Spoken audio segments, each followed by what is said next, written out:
కాల్పుల మోత అంటూ మావోయిస్టు పార్టీకి భారీ దెబ్బ. ఛత్తీస్గఢ్ ఒరిస్సా సరిహద్దుల్లో ఎన్కౌంటర్ 40 గంటల పాటు కొనసాగిన కాల్పులు.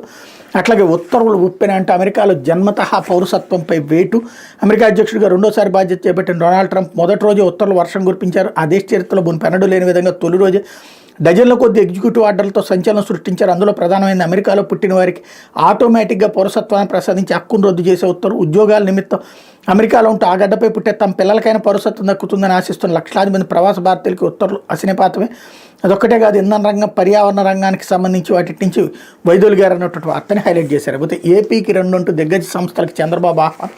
పెట్టుబడులే లక్ష్యంగా దావోస్లో వరుస భేటీలు. ఆసక్తి చూపిస్తున్న సముద్ర రవాణా సంస్థ మార్క్స్ త్వరలో ఏపీకి వస్తానన్న ఆ సంస్థ సీఈఓ ఎల్జీ కెమ్ కార్ల్క్బెర్గ్ కాగ్నిజెంట్తోనూ భేటీ. లిథియం బ్యాటరీ బ్రోవరీ బ్యాట్లింగ్ యూనిట్ల ఏర్పాటుకి ముందుకు రావాలని ఆహ్వానం అన్నటువంటి వార్తని హైలైట్ చేశారు.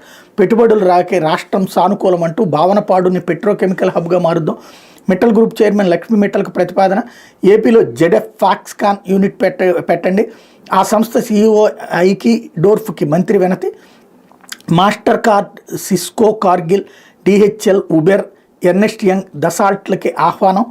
ఆయా ప్రతినిధుల నుంచి సానుకూల స్పందన అన్నటువంటి వార్తను హైలైట్ చేశారు. లేకపోతే ప్రపంచానికి మనమే